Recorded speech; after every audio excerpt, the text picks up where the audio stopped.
Olá, tudo bem? Tudo bem? Tem um eco aqui da plateia, senão você se sente falando sozinho. Psiquiatra já fica assim com medo de falar com as pessoas têm um medo de psiquiatra, acham que a gente está trabalhando, analisando. Vai que eu falo muito e ele descobre, né? Não estou aqui para descobrir nada, não estou trabalhando. Meu nome é Daniel Barros, eu sou psiquiatra, mas não estou trabalhando, então não precisa ter medo. Psiquiatria não é mais como era antigamente. Eu lembro de uma vez que eu estava paquerando uma menina e me formei. Ah, você é médico? Dei um passinho para frente. Falei, sou. Mas você faz o quê? Eu sou residente. Ah, residente? Mais um passinho para frente. Residência em quem? Psiquiatria. Ah, psiquiatria, vários passinhos para trás. Nunca mais vi essa menina. E acontecia, né? É engraçado que é diferente do que acontece com um dermatologista. Dermatologista você encontra um na fila do mercado, você é dermatologista? Tem uma pintinha aqui, deixa eu ver, né? Você está na fila do mercado, você já vai levantando a blusa, já vai mostrando, enfim. Mas isso mostra um pouco a diversidade da profissão médica e fala um pouco de como eu me tornei médico. Tem uma história que é um pouco piegas, mas até hoje ela fala comigo quando eu falo sobre medicina, que eu conheci na época que eu estava decidindo. Muitas pessoas conhecem, de um sujeito que estava correndo na praia e tinha várias estrelas do mar encalhadas ali na praia, ele ia pegando uma e jogava de volta para a água, pegava outra e jogava de volta para a água, e aí um sujeito deu risada, falou, olha o tanto de estrela, assim, que diferença vai fazer você jogar uma em uma? Aí ele pegou uma, jogou, falou, para essa aqui fez diferença. Então, foi uma coisa que me motivou, eu falei assim, eu acho que dá para fazer diferença, acabei fazendo medicina, e a especialização em psiquiatria acabou sendo uma escolha natural. Com essa minha proximidade com as humanas, com esse meu desejo de comunicação, de fazer alguma coisa nessa área com a palavra, enfim, com a fala, a psiquiatria era uma escolha natural. Na época, então, ainda tinha esse preconceito, mal era considerada medicina, né? Psiquiatria, a gente brincava que era um médico. A diferença entre o psiquiatra e o seu paciente internado, os colegas diziam, a única diferença é que o psiquiatra tem a chave. Ele pode sair a hora que ele quiser, o resto é tudo igual. Então, a gente ainda batalhava com isso. Mas, felizmente, a psiquiatria foi avançando. Hoje, justamente, quanto mais informação a gente traz, mais as pessoas conseguem diminuir esse preconceito.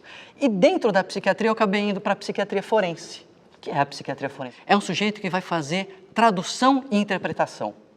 É um perito. O que é um perito? A justiça tem uma dúvida, a justiça não sabe como resolver aquele caso e ela precisa do auxílio técnico, de um conhecimento que ela não tem, ela chama um perito. No nosso caso, conhecimentos médicos. Às vezes o sujeito precisa saber, está morto ou não está morto? Morreu há quanto tempo? Ou precisa de um legista para dizer, nasceu vivo ou nasceu morto? Faz diferença se aquela criança nasceu viva ou nasceu morta. Então a gente tem conhecimentos que são específicos da área médica que podem ser importantes para a justiça caminhar, para ela resolver.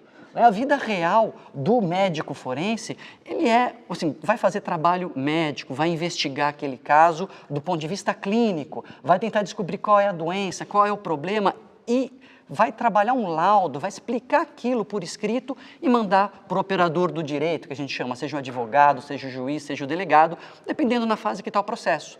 Então, na investigação, sim, você pode ajudar, mas você vai ajudar dizendo, nasceu vivo, nasceu morto, tem problema mental, não tem problema mental, né? Essa é uma fase. Depois, na fase da própria execução penal, você pode também ajudar dizendo, olha, não, ele cometeu o crime porque tinha uma doença ou cometeu um crime quando não tinha uma doença.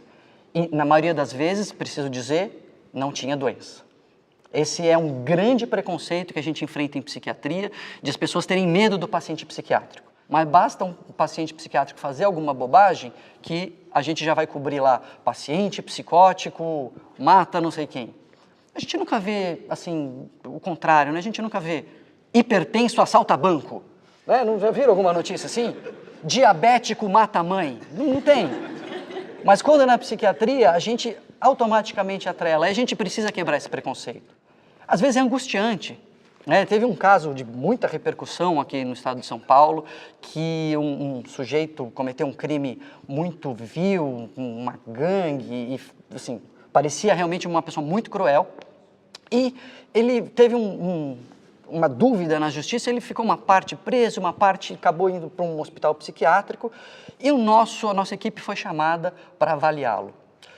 E eu lembro que a gente ficou muito tranquilo, porque tudo bem, o crime era grave, as repercussões eram grandes, mas o nosso trabalho era dizer, tem doença mental ou não tem doença mental? Escrever isso num laudo, entregar para a justiça tomar a sua decisão. Nosso trabalho não é julgar, mas isso é muito claro para nós. Porque quando esse laudo vazou no jornal, eu vi médicos do Hospital das Clínicas dizem que ele pode ir para a rua. Era essa a manchete. Tudo bem, até aí, trabalho do jornalista. Mas eu cheguei em casa, à noite, no jantar em família, eu lembro até hoje. Eu lembro que minha mãe largou o garfo e a faca, arregalou os olhos desse tamanho e falou, filho, você quer soltar aquele bandido? Naquele momento, me deu um frio na barriga. Porque eu falei, se minha mãe reage com essa raiva, eu vou apanhar, a população vai querer me matar.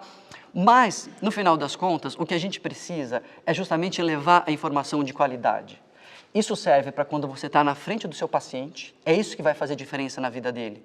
É você levar a informação do que ele tem, de qual é o nome daquilo que ele tem, qual é o tratamento, por que é importante se tratar, porque senão ele também não adere, senão ele também não faz o tratamento.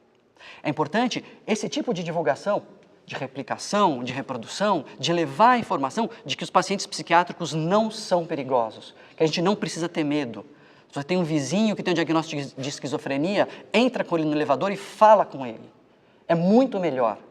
Se você tem alguém com depressão na sua família, esteja perto. Não precisa forçar, mas não dá para largar. É estar disponível, é isso que faz diferença. E eu acho que se a gente levar a informação em todos esses níveis, a gente contribui, sem dúvida, para um mundo mais justo e para um mundo melhor. Muito obrigado.